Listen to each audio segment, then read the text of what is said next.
एक छोटे से गांव में मनीष नाम का लकड़हारा अपनी पत्नी नेहा के साथ रहता था। मनीष जैसे तैसे अपना और अपनी पत्नी नेहा का पेट पालता था। दोनों पति पत्नी अपनी गरीबी से बहुत ही दुखी थे। उस गरीबी की दशा में उनके यहाँ 2 जुड़वा बच्चों ने जन्म लिया। उन्होंने अपने पुत्र का नाम आदित्य और पुत्री का नाम राधिका रखा। यूं ही 10 वर्ष बीत गए।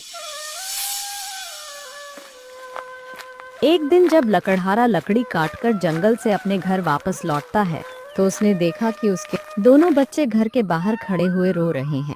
बच्चों को रोता देख लकड़हारा दोनों बच्चों से बोला, क्या हुआ बच्चों, तुम दोनों रो क्यों रहे हो? पिताजी, ना जाने माँ को क्या हो गया है। वह कुछ बोल नहीं रही है और उनका शरीर बहुत तेज गर्म हो रहा है। लकड़हारा जल्दी से दोनों बच्चों को घर के अंदर लेकर गया। उसने अपनी पत्नी का हाथ पकड़कर देखा। बच्चों, तुम्हारी माँ को तो बहुत तेज बुखार हो रहा है। तुम दोनों इनका ख्याल रखना। मैं अभी डॉक्टर को बुलाकर लाता हूँ। कुछ ही देर में लकड़हारा डॉक्टर को बुला लाता है। जब डॉक्टर नेहा को देखता है तो नेहा का शरीर तवे की तरह जल रहा होता है। उसे देखकर डॉक्टर जी लकड़हारे से बोले, ये कोई साधारण बुखार नहीं है। ऐसा बुखार मैंने पहले कभी नहीं देखा और अभी बुखार का प्रकोप बढ़ता ही जा रहा है। मेरे से जो हो सकता है मैं कर रहा हूँ, बाकी ईश्वर की मर्जी है। डॉक्टर जी की यह बात सुनकर लकड़हारे की आंखों में आंसू आ जाते हैं। डॉक्टर जी, ये सही तो हो जाएगी ना? हालत इतनी नाजुक है कि 1 मिनट में क्या हो जाए कुछ भी कहा नहीं जा सकता। डॉक्टर जी, कैसे भी करके मेरी पत्नी को बचा लीजिए, नहीं तो मेरा सर्वनाश हो जाएगा। मैं अमीर नहीं हूँ, लेकिन आप जो कुछ कहेंगे वह हाजिर है करूंगा। बस आप इसे बचा लीजिए। आप बड़े से बड़े हकीम वैद्य को बुलाइए और उनकी राय लीजिए, लेकिन कैसे भी करके मेरी पत्नी को बचा लीजिए। डॉक्टर जी, यह शब्द मुंह से ना निकालिए, मेरा हृदय फटा जा रहा है। कोई ऐसी दवा दीजिए जिससे इसे होश आ जाए, यह मुझसे बात करने लगे। आप जरा शांत होकर बैठ जाइए। मैंने इन्हें दवा दे दी है, इनका ख्याल रखिए। अब मैं जा रहा हूँ, कुछ देर में वापस आऊंगा। इतना कहकर डॉक्टर चला जाता है। लकड़हारा रोता हुआ अपनी पत्नी से बोलता है, नेहा, आंखें खोलो। नेहा, मैं तुम्हारे पास बैठा हूँ। मैं तुमसे बात करना चाहता हूँ। तुमने मेरा हर दुख तकलीफ में साथ दिया है। तुम मुझे अकेला छोड़कर नहीं जा सकती। मैं और बच्चे तुम्हारे बगैर नहीं रह सकते। मनीष नेहा से बात ही कर रहा था कि नेहा इस दुनिया से विदा हो गई। मनीष को जैसे यकीन ही नहीं हुआ। उसकी आंखों के सामने सब कुछ धुंधला सा हो गया। उसकी प्रिय पत्नी अब हमेशा के लिए उससे बहुत दूर चली गई। पिताजी, ऐसे क्यों रो रहे हो? हमारी माँ तो ठीक हो जाएगी ना? यह बोल क्यों नहीं रही? माँ से कहिए हमसे बात करें आते। बेटा, तुम्हारी माँ तो अब कभी नहीं बोलेगी और ना ही कभी तुमसे बात करेगी। तुम्हारी माँ हमसे बहुत दूर चली गई और अब वह कभी वापस नहीं आएगी। तुमने ये क्या किया नेहा? जीवन के इस कठिन सफर में मुझे अकेला क्यों छोड़ दिया? अब मैं तुम्हारे बगैर कैसे जीवित रहूंगा? मेरा नहीं तो कम से कम अपने दोनों बच्चों का कुछ तो ख्याल किया होता। अब इनकी परवरिश कौन करेगा? यूं ही कुछ दिन बीत जाते हैं। अब लकड़हारा दिन भर जंगल में बदन तोड़ मेहनत करके लकड़ियां काटता, फिर उन्हें बाजार में बेचकर शाम को घर वापस लौटता तो भूखे प्यासे बच्चों के लिए खाना बनाता। एक दिन जब लकड़हारे ने अपने बच्चों को खाना खिलाकर सुला दिया तो वह चारपाई पर लेटकर सोचने लगा, आज तो मेरा अंग अंग दर्द कर रहा है। दर्द से शरीर टूटा जा रहा है। ईश्वर मुझे हिम्मत दे जिससे मैं अपने दोनों बच्चों का सही तरीके से पालन पोषण कर सकूं। दिन रात काम करने की वजह से मनीष का स्वास्थ्य खराब रहने लगा। एक दिन मनीष का दोस्त रोहन उससे मिलने आया और बोला, भाई मनीष, ऐसे कैसे तुम्हारे जीवन की नया चलेगी? बिना माँ के बच्चों को तुम कब तक इस प्रकार खाना बनाकर खिलाते रहोगे? अगर तुम इसी प्रकार दिन रात घर के बाहर के कामों में लगे रहे तो तुम जल्द ही बीमार पड़ जाओगे। मनीष भाई, मेरी मानो तुम दूसरा विवाह कर लो। दूसरा विवाह करने से कम तुम्हारे बच्चों की परवरिश की चिंता दूर हो जाएगी और तुम्हें घर के कामों से भी राहत मिल जाएगी। नहीं नहीं भाई, मैं दूसरा विवाह कभी नहीं करूंगा। पता नहीं सौतेली माँ आकर मेरे दोनों बच्चों के साथ कैसा व्यवहार करेगी। तुम्हारे मन की बात मैं समझ सकता हूँ मनीष, लेकिन तुम अकेले घर बाहर का काम नहीं कर सकते। क्या तुम नहीं चाहते कि तुम्हारे बच्चे सुखी रहे, स्वस्थ रहे? रोहन, मैं जानता हूँ कि तुम मेरे भले के लिए ही कह रहे हो, लेकिन मुझे अपनी पत्नी की याद आती है। नाच, उसने मेरे लिए जो किया मैं वह कभी भी भूल नहीं सकता हूँ। मैं अकेले ही अपने बच्चों को संभाल लूंगा। मनीष, कभी कभी हमें अपने पुराने दर्द को पीछे छोड़कर जीवन में आगे बढ़ना होता है। बच्चों के लिए और अपने लिए तुम्हें ये कदम उठाना जरूरी है। ठीक है रोहन, मैं इस बारे में सोचूंगा। फिर रोहन अपने घर चला जाता है। यूं ही कुछ दिन बीत जाते हैं। एक दिन जब लकड़हारा लकड़ी काटने के लिए जंगल जा रहा था, तो उसे जंगल में एक घर से एक औरत के रोने की आवाज आती है। मनीष उस औरत के रोने की आवाज सुनकर उस घर में चला जाता है। फिर मनीष उस औरत से कहता है, तुम कौन हो और इस तरह क्यों रो रही हो? मेरा नाम काव्या है। कल मेरी माँ का देहांत हो गया था। अब मेरा इस दुनिया में कोई नहीं है। मुझे अपनी माँ की बहुत याद आ रही थी, इसलिए मैं रो रही हूँ। अब मैं अकेली किसके सहारे रहूंगी? काव्या की बात सुनकर लकड़हारा सोचने लगा। इस महिला का इस दुनिया में कोई नहीं है। क्यों ना मैं इससे शादी कर लूं? इस तरह इस महिला को एक जीवन साथी मिल जाएगा और मेरे बच्चों को एक माँ मिल जाएगी जो मेरे बच्चों की देखभाल कर सके। काव्या, तुम्हें यह बताने में मुझे बहुत दुख हो रहा है। अभी कुछ दिन पहले ही मेरी पत्नी का भी देहांत हो गया और मेरे 2 बच्चे भी हैं जिनका पालन पोषण मुझे अकेले ही करना पड़ता है। मैं चाहता हूं कि मेरे बच्चों की देखभाल अब तुम करो। मैं तुमसे विवाह करना चाहता हूं। अगर तुम मेरे साथ विवाह करने को तैयार हो जाओ तो मेरे अनाथ बच्चों का जीवन संवर सकता है और तुम्हें भी जीने के लिए एक सहारा मिल जाएगा। लकड़हारे की बात सुनकर काव्या सोच में पड़ गई और फिर बोली, मुझे आपका प्रस्ताव स्वीकार है। मैं आपसे विवाह करने के लिए तैयार हूँ। आज से आप ही मेरे सुख दुख के साथी हो। मैं आपके दोनों बच्चों को बिल्कुल अपने बच्चों की तरह रखूंगी। फिर लकड़हारा काव्या को अपने घर ले गया। काव्या को अपने पिता के साथ देखकर दोनों हैरान रह गए। आदित्य ने अपने पिता से पूछा, पिताजी, ये आपके साथ कौन है? हमने पहले इन्हें कभी नहीं देखा। बच्चों, ये तुम्हारी नई माँ है। आज से तुम्हारी देखभाल तुम्हारी माँ ही करेगी। बच्चों, तुम मुझे अपनी माँ की तरह ही समझो। मैं तुम्हें कभी अपनी माँ की कमी महसूस नहीं होने दूंगी। आज से तुम्हारा दुख मेरा दुख है और तुम्हारी खुशी में ही मेरी खुशी है। आप हमें पहले वाली माँ की तरह ही प्यार करोगी? हाँ बेटा, मैं तुम्हें बहुत सारा प्यार करूंगी। मैं तुम्हारा और राधिका का हर तरह से ध्यान रखूंगी। अगले दिन लकड़हारा काव्या से शादी कर लेता है। फिर उसका दोस्त रोहन उसके घर आता है। मनीष, आखिरकार तूने दूसरा विवाह कर ही लिया। दूसरा विवाह करके तूने बहुत अच्छा किया। अब तेरे दोनों बच्चों का पालन ठीक प्रकार से हो जाएगा और तेरा उजड़ा हुआ घर पुनः बस जाएगा। हाँ, तुम ठीक कहते हो भाई। अब मुझे भी घर के कामों से राहत मिल जाएगी।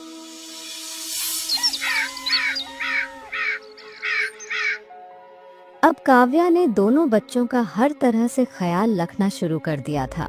वो हमेशा यह देखती थी कि बच्चों को कभी भी किसी चीज की कमी महसूस ना हो, चाहे वह खाना हो, कपड़े हो या फिर कोई भी छोटी मोटी चीज हो। काव्या दोनों बच्चों को खूब प्यार से रखती थी और उनकी हर जरूरतों का ध्यान रखती।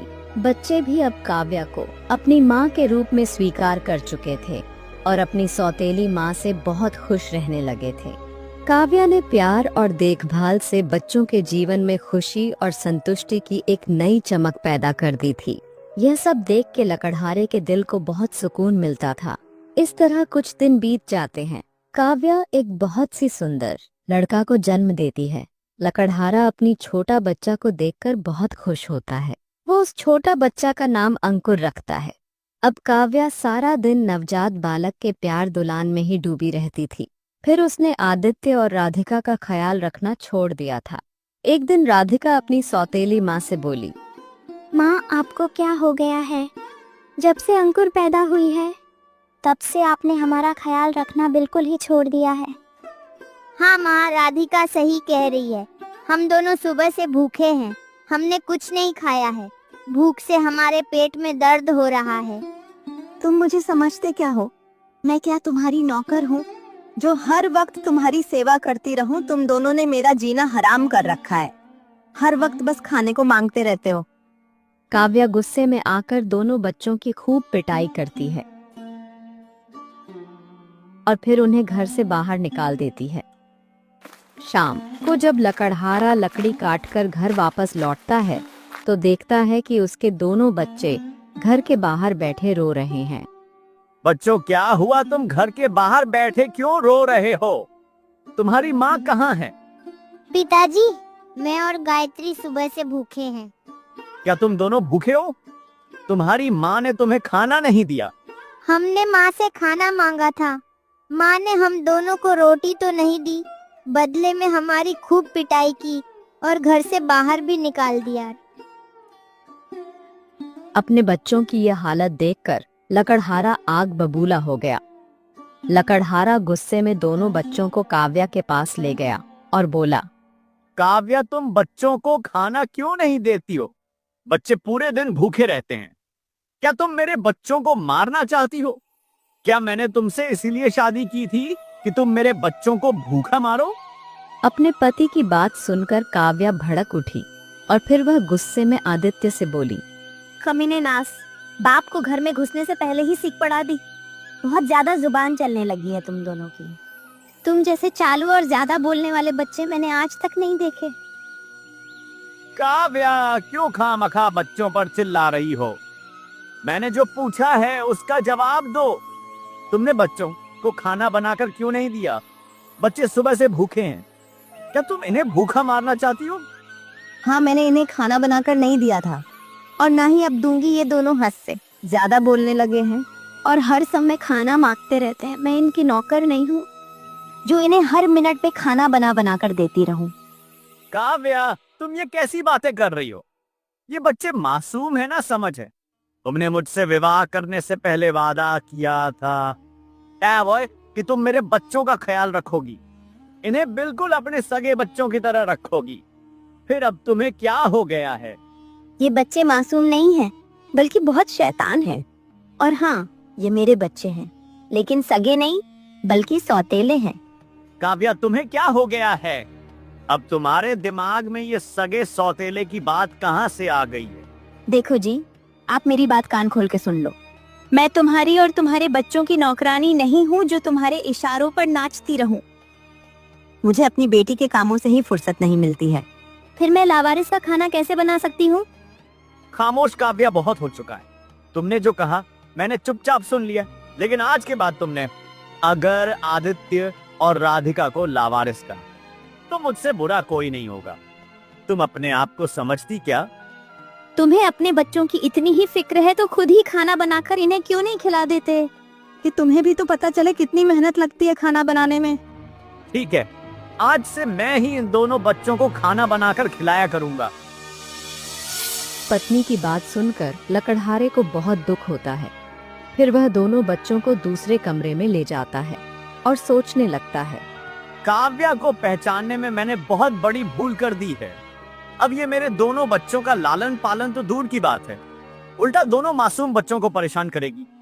फिर लकड़हारा दोनों बच्चों को खाना खिलाकर सुला देता है। अब काव्या अपनी बेटी को बहुत प्यार करती है, लेकिन आदित्य और राधिका को एक आंख ना देख पाती थी। एक दिन जब लकड़हारा जंगल से लकड़ी काटने जा रहा होता है, तब वो काव्या से कहता है, काव्या, आज मैं दोपहर में खाना खाने नहीं आऊंगा, इसलिए आज तुम मेरा भोजन बनाकर जंगल में लेती आना। ठीक है, मैं आपका खाना ले आऊंगी। फिर लकड़हारा जंगल की ओर निकल जाता है।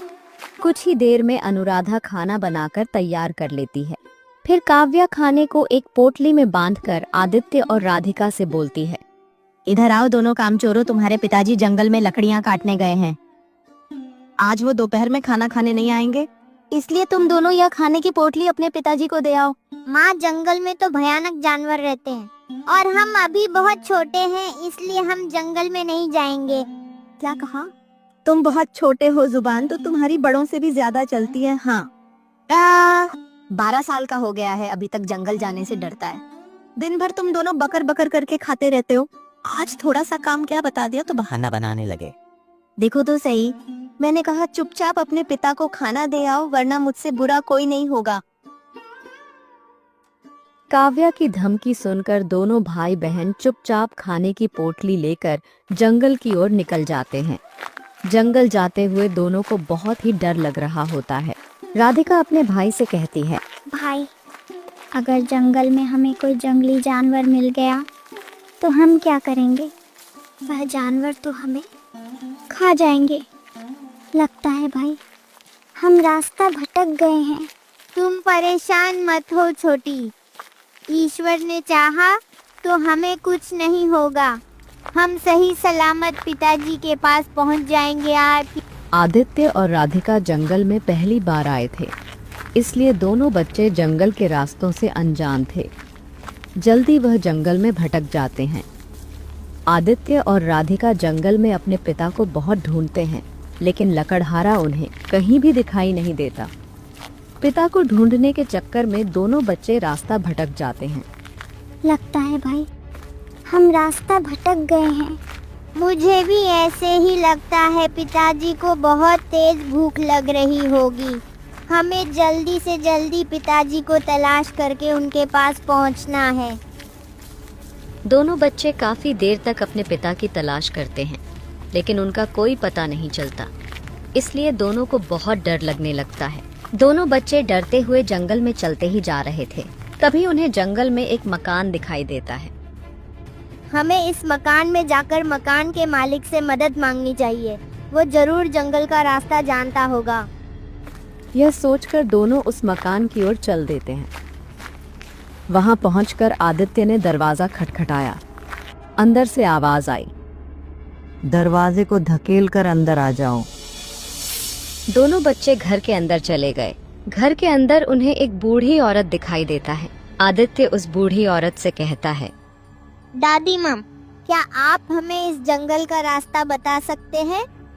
हम दोनों इस जंगल में फंस गए हैं। क्यों नहीं बेटा, मैं तुम्हें इस जंगल का रास्ता जरूर बताऊंगा, लेकिन तुम्हें पहले मेरा एक काम करना होगा। बेटा, मैं बहुत बूढ़ी हूँ। रात का खाना पकाने के लिए मेरे पास ईंधन समाप्त हो गया है। तुम्हें जंगल से ईंधन के लिए लकड़ियाँ काट कर लानी होगी, तभी मैं तुम्हें इस जंगल का रास्ता बता सकता हूँ। आदित्य थोड़ा समय सोचने के बाद बूढ़ी औरत से बोला, ठीक है दादी माँ, मैं अभी जंगल से आपके लिए लकड़ियाँ काट कर लाता हूँ। फिर आदित्य ने बूढ़ी औरत से कुल्हाड़ी ली और बूढ़ी औरत से बोला, मैं अपनी छोटी बहन को आपके पास छोड़कर जा रहा हूँ, इसका ख्याल रखना। कोई बात नहीं बेटा, मैं इसका पूरा ख्याल रखूंगा। तुम बेफिक्र होकर चले जाओ। फिर आदित्य कुल्हाड़ी लेकर लकड़ी काटने निकल जाता है। दूसरे दिन शाम को थका हारा भूखा प्यासा जब लकड़हारा घर पहुंच, वह अपनी पत्नी से बोला, मैं मेरा खाना लेकर क्यों नहीं आई? मैं सारा दिन भूखा ही लकड़ियां काटता रहा। डैड, क्या तुमने अब मेरी फिक्र भी करनी छोड़ दी है? आखिर तुम्हें क्या हो गया है? पहले तो तुम ऐसी नहीं थी काव्या। ये आप क्या कह रहे हैं जी? मैंने तो सुबह ही आदित्य और राधिका को आपका खाना देकर जंगल में भेज दिया था। क्या वह तुम्हारे पास नहीं पहुँचे? क्या कहा? तुमने उन छोटे बच्चों को उस भयानक जंगल में भेजा था, लेकिन वो तो मेरे पास खाना लेकर नहीं पहुंचे। तुमने उन्हें मेरे पास क्यों भेजा काव्य? मैंने तो कहा था कि तुम खाना लेकर आना। अगर मेरे मासूम बच्चों को कुछ हो गया तो मैं तुम्हें कभी माफ नहीं करूंगा काव्या। इतना कहकर लकड़हारा भूखा प्यासा अपने बच्चों को तलाश करने के लिए जंगल की ओर निकल जाता है। दूसरी ओर आदित्य को जंगल में एक साधु बाबा मिलते हैं। वह साधु बाबा एक पेड़ के नीचे बैठे होते हैं। क्या हुआ बाबा, आप मुझे क्यों बुला रहे थे? बेटा, तू अकेला इस बियाबान जंगल में क्या कर रहा है? बाबा, मैं और मेरी छोटी बहन अपने पिताजी के लिए भोजन लेकर आए थे, लेकिन हम रास्ता भटक गए थे। हमें एक घर दिखाई दिया, उसमें एक बूढ़ी औरत था। मैंने उनसे रास्ता पूछा तो वो बोले, मैं तुम्हें रास्ता तब बताऊंगा जब तुम मेरे रात के भोजन के लिए लकड़ी काट कर लाओगे। इसलिए मैं अपनी छोटी बहन को उस बूढ़ी औरत के पास छोड़कर उसके लिए लकड़ी लेने आया हूँ। अरे बेटा, तुमने ये क्या किया जिस बूढ़ी के पास तुम अपनी बहन को छोड़ के आए हो? वह एक जादूगरनी है। अब तुम्हारी बहन को लोमड़ी बनाकर खा जाएगा। बाबा मेरी मदद करो, कैसे भी करके उस जादूगर से मेरी बहन को बचा लो। हो सकता है अब तक उस जादूगर ने तुम्हारी बहन को लोमड़ी बना दिया हो, इसलिए तुम एक काम करो, इस पत्थर को उस जादूगर के सर पर मार देना। इससे उस जादूगर की मृत्यु हो जाएगी और उसका जादू भी खत्म हो जाएगा। फिर आदित्य साधु बाबा से पत्थर लेकर जल्दी से जादूगरनी के घर की ओर चल पड़ता है। कुछ ही देर में वह जादूगरनी के घर पहुंच जाता है। आदित्य को खाली हाथ आता देख बूढ़ी जादूगरनी बोलता है, बालक, मैंने तुझे लकड़ी लेने भेजा था, तू तो खाली हाथ चला आया। मैं तुम्हारा नौकर नहीं हूँ जो तुम्हारे लिए लकड़ी काट कर लाता। ए ना समझ नादान मूर्ख बालक, क्या बक रहे हो तू? अभी मुझे जानता नहीं है। हाँ, मैं तुम्हें जानता हूँ। तुम एक जादूगरनी हो जो बच्चों को लोमड़ी बना देती हो और फिर उन्हें खा जाते हो। अच्छा, तो तुम्हें मेरे बारे में मालूम चल ही गया, तो फिर देर किस बात की? मैं अभी तुम्हें भी लोमड़ी बना देता हूँ। जादूगरनी आदित्य को बकरा बनाने ही वाला होता है। उतने में ही आदित्य जादूगरनी के सर पर पत्थर मार देता है, जिससे उसकी मृत्यु हो जाती है। अगले ही पल राधिका उसके सामने आ जाती है। भैया, इस बूढ़ी जादूगरनी ने मुझे लोमड़ी बना दिया था। उसके मरते ही मैं सही हो गई। फिर आदित्य राधिका को लेकर रास्ता तलाश करता हुआ घर की ओर चल पड़ता है। दोनों बच्चे अभी कुछ ही दूर पहुंचे थे कि रास्ते में लकड़हारा उन्हें मिल जाता है। पिताजी, आप कहाँ थे? मेरे बच्चों, मैं तुम्हें ही तलाश कर रहा था। पिताजी, अगर आज आदित्य भैया मुझे उस बूढ़ी जादूगरनी से नहीं बचाते तो वो बूढ़ी जादूगरनी मुझे खा जाता। क्या बूढ़ी जादूगरनी तुम्हें खा जाता बेटा? फिर आदित्य विस्तार पूर्वक अपने पिता को बूढ़ी जादूगरनी के बारे में बताता है। सारी बात जानकर लकड़हारा बच्चों को छाती से लगा लेता है और फिर उन्हें घर ले जाता है। घर जाकर मनीष ने काव्या को विस्तार पूर्वक सारी बात बताई और की। फिर गुस्से में अपनी पत्नी से बोला, आज तुम्हारी वजह से मेरे बच्चे मुझसे दूर हो जाते। अब मुझे तुम्हारी कोई जरूरत नहीं है। आज ही मेरे घर से चली जाओ, अभी इसी वक्त। अपने पति की बात सुनकर काव्या को अपनी गलती का एहसास हो जाता है। मुझे माफ कर दो स्वामी, मुझसे बहुत बड़ी गलती हो गई। मुझे घर से मत निकालो। अपनी सौतेली माँ को माफी मांगता देख आदित्य अपने पिता से कहता है, पिताजी, माँ को माफ कर दो। आदित्य की बात सुनकर काव्या को बहुत अफसोस होता है। फिर लकड़हारा काव्या को